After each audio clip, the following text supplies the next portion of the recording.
এই যে মারামারি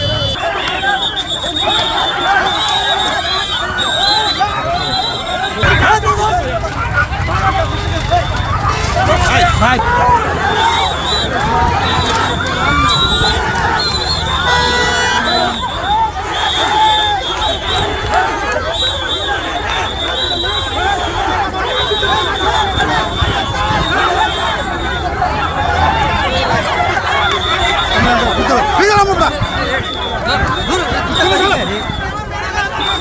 ভাই আপনার পিছনে নামুন না আপনার ঠিক আছে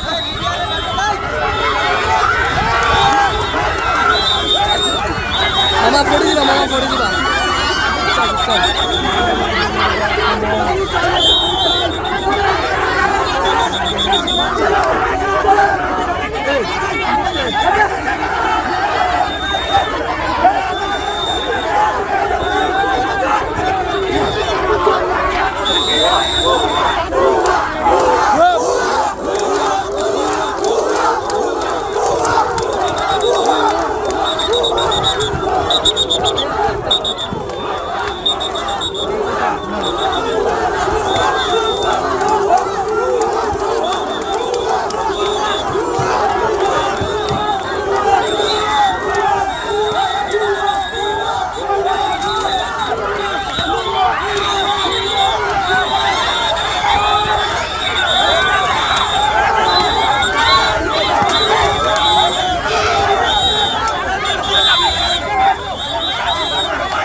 ভাই ইম্পর্টেন্ট না ভাই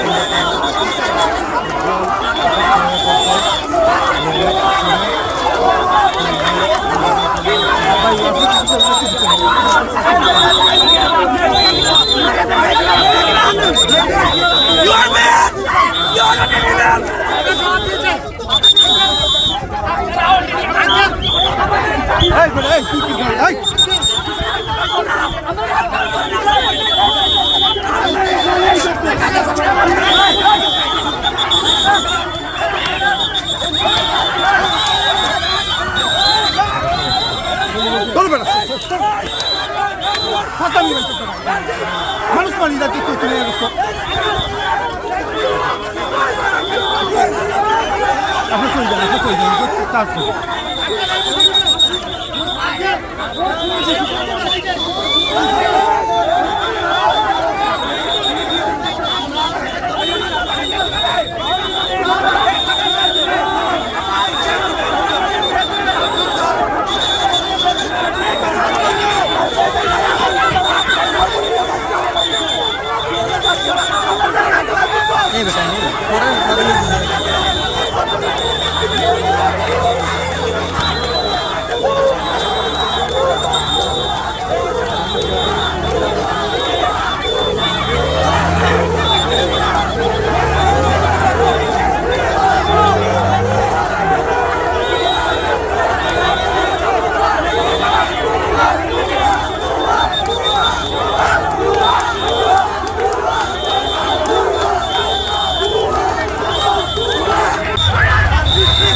ভাই মিডিয়া আপনারা আমাদের সহযোগিতা করেন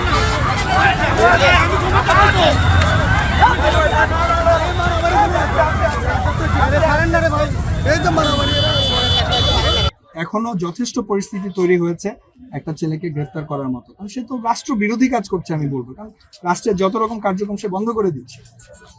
আমি কি বুঝাতে পেরেছি? এভাবে বুঝাতে হবে। তা নাহলে আপনাদের এই যে সব পুরো মিডিয়া আছে এদের সামনে কিন্তু আপনাদেরকে ব্যর্থ প্রশাসক মনে করা হবে। আমি সেটা চাই না। সবাই আপনারা টিচার, আমাদের শ্রদ্ধার্ঘ্য। আপনারা কি পারবেন একটু ট্যাকেল দিতে? গতকাল দাঁড়ালো না, তখন সেনাবাহিনী এসেছিল? না। আমরা দূর থেকে দেখেছি, কারণ শান্তিপূর্ণ ছিল। দাঁড়াও, এখানে দাঁড়াও, রাস্তার দুই পাশে দাঁড়াও। মিডিয়ার সাথে আমরাও আজকেও তাই মনে করছি ওরা শান্তিপূর্ণভাবেই থাকে। মিডিয়ার সাথে কথা বলতে চাইলে মিডিয়ার সাথে কথা বলবে। এখানে সকল মিডিয়ার ভাইরা আছে। অ্যাটেনশন যেটা গ্র্যাব করার করছে, এখানে না কেন? আমি যে এখন কথা বলছি মিডিয়া অ্যাটেনশন পাচ্ছে না, তাহলে ওরা এখানে দাঁড়ায় কথা বলতে কি সমস্যা? লোকজন, অ্যাম্বুলেন্স এগুলো আটকায় মানুষের জীবন বিপন্ন করে কথা কেন বলতে হবে? এই শিক্ষা কে দিয়েছে ডাক্তারদেরকে? আমি তো বুঝলাম। আমি কি বুঝাতে পেরেছি? আপনারা প্লিজ ওদের সাথে কথা বলেন। সেটা আমরা এগ্রিও করতেছি না যে তারা রাস্তা বন্ধ করবে, এটা ঠিক না, এটা করা যায় না। তাদের একটু দাবি নিয়ে শান্তিপূর্ণভাবে দাঁড়াইছিল, আমরা ওইটুকুই জানতাম। আমি চাই এরপর থেকে যদি ওরা এরকম রাস্তার সামনে আসতে চায়, আপনারা আপনাদের প্রোটোকল অনুযায়ী যাদের বনে তারা ওদের সামনে থাকবে। আমি দেখতে চাই তারা তাদের প্রফেসরদেরকে ক্রস করে রাস্তার উপর যাচ্ছে। এই আমার মনে হয় না এই ধরনের উদ্ধত্ত, এই ধরনের বেয়াদবি করার মতো ছেলে আমাদের মেডিকেল কলেজের ছেলে। আচ্ছা, ইনশাআল্লাহ আমরা So, এই যে ক্রাইসিসটা হচ্ছিল, আমরা সাথে আসবো। Yes, ঠিক আছে। আপনাদের না রাস্তার উপরে মানে রাস্তা বন্ধ করতে দিব না আমরা। আপনারা এখানে দাঁড়াবেন, জি। আপনারা ওদেরকে ঠান্ডা রাখবেন, ওদের কথা বলার ব্যবস্থা করবেন। রাস্তার উপরে হবে শান্তিপূর্ণটা হঠাৎ করে তো বিশৃঙ্খল তৈরি হয়েছে। না, শান্তিপূর্ণ হঠাৎ করে বিশৃঙ্খলা হয়নি। এটা গতকাল রাত থেকে এরকম একটা প্ল্যানিং চলছে যে এইখানে রাস্তা তারা আটকাবে। ইনস্ট্যান্ট হয়ে গেছে এরকম কিছু না। এটা আপনাদেরও ব্যর্থতা, যে এসব যে কানাঘুষা চলছে এটা আপনারা জানতে পারবেন। যাই হোক, মেন কথা হচ্ছে এত কথা বলে তো হবে না। আপনারা এরপর থেকে ওরা যখন গেট থেকে বের হয়ে দাবি দেওয়া করবে, আমি দেখতে চাই আপনাদের সিনিয়র লেভেলের যারা আছেন তারা ওদের সাথে আছেন। ঠিক আছে, আপনি তার দাবি মানেন বা না মানেন, তারা যেন রাস্তায় না যায়। তাদেরকে যদি রাস্তায় যেতে হয় তাহলে আমি মনে করবো যে প্রফেসর, সিনিয়র প্রফেসর যারা আছে তাদেরকে ক্রস করে, তাদেরকে অমান্য করে তারা চলে গেছে। আজকে আমি ওই কথাটা বলতে পারছিলাম না যে তোমাদের টিচারদের দিকে তাকাও, ওনারা অপমানিত হচ্ছেন, ওনারা এম্বারাস ফিল করছেন। উনি ছিলেন, উনি পাগলের মতো চেষ্টা করে গেছেন আটকানোর জন্য। আর কেউ ছিল না। এখানে আরো স্ট্রং প্রেজেন্স লাগবে, কারণ ওদের থিমটাই হচ্ছে ওরা সিনিয়রদেরকে চায়। সো এখানে উনি থ্যাংক ইউ ভেরি মাচ, আপনি চেষ্টা করেছেন, বাট ওনাকে দিয়ে হচ্ছিল না। এখানে আরেকটু বয়োজ্যেষ্ঠ, আরেকটু যাদেরকে মানে তাদেরকে লাগাবেন। উনিও থাকবেন, সাথে লোক লাগবে। বুঝে গেছে? আচ্ছা, থ্যাংক ইউ। ঠিক আছে। Thank you very much.